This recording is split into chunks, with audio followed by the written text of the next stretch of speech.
Setelah Indonesia berubah kiblat ke Cina, otomatis Cina tidak ada istilah free lunch, makan siang gratis. Ketika Cina memberikan bantuan hutang tahap pertama kepada Indonesia 647 triliun, Cina mengajukan syarat, dan itu disampaikan oleh Wakil Perdana Menteri Cina Liu Yangdong hari Rabu tanggal 27 Mei 2015 di Auditorium FISIP Universitas Indonesia. Jadi dia pidato konsekuensi Indonesia mendapatkan bantuan hutang tahap pertama 647 triliun. Indonesia sebagaimana termaktub di dalam sebuah nota diplomatik dengan kode referensi Beijing 1448.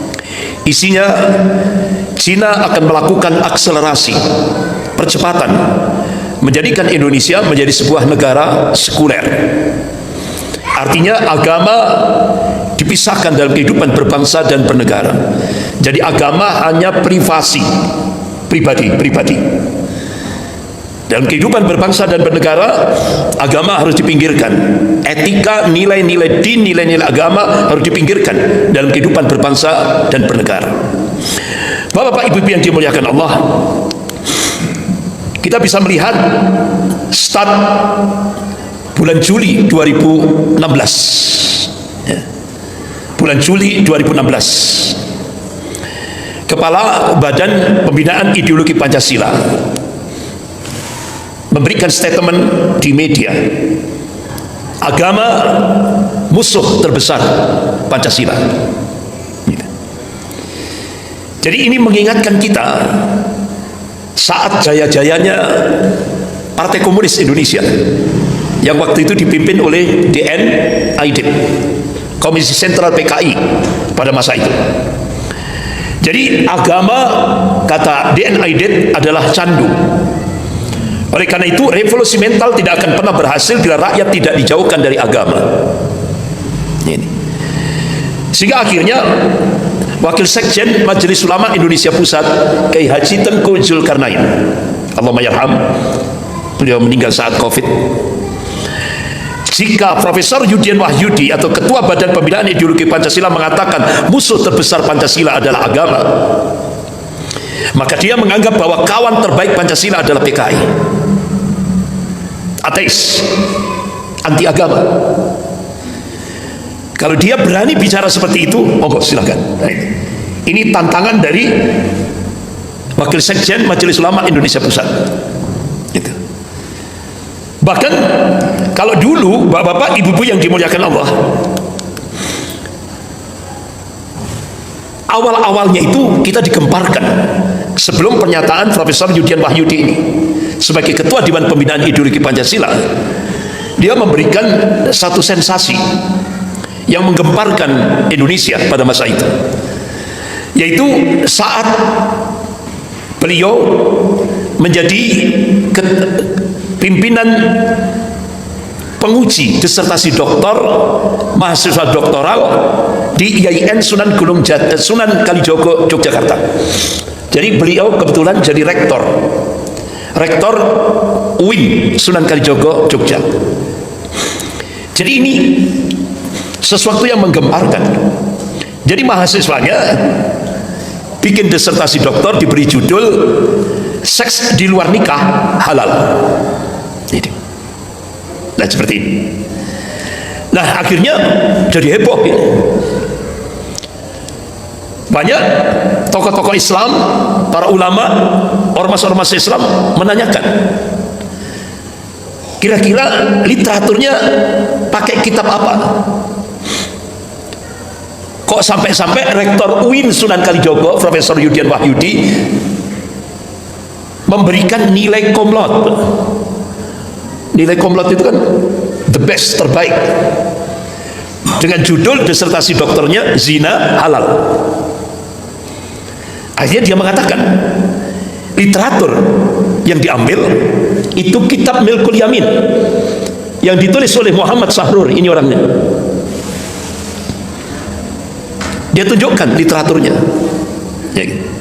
Nah, akhirnya salah seorang ulama dari Bilad Syam, beliau mengungkap siapa Muhammad Sahrur.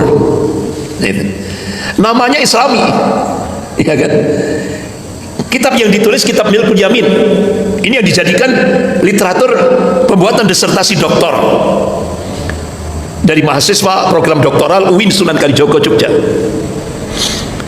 Ternyata Muhammad Sahrur ini orangnya itu tokoh komunis di Timur Tengah. Namanya Islami Muhammad Sahrur, tapi ideologinya komunis. Nah, sehingga ketika akhirnya banyak beberapa tokoh menyatakan, oh pantas dia seorang komunis, otomatis dia anti agama, anti Tuhan, ya kan?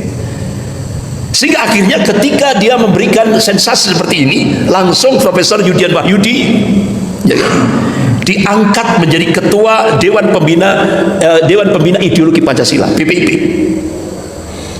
Dia berikan statement, agama jadi musuh terbesar Pancasila.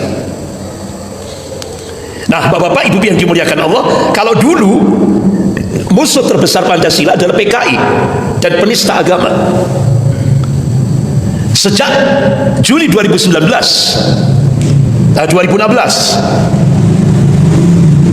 yang menjadi musuh terbesar Pancasila adalah agama, dan penista agama dilindungi oleh negara, digaji oleh negara lewat APBN. Buzzer-buzzer di antaranya Abu Janda, Ade Armando, siapa lagi itu,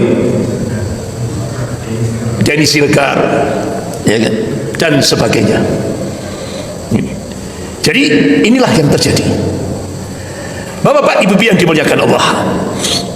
Bahkan akhirnya gayung bersambut.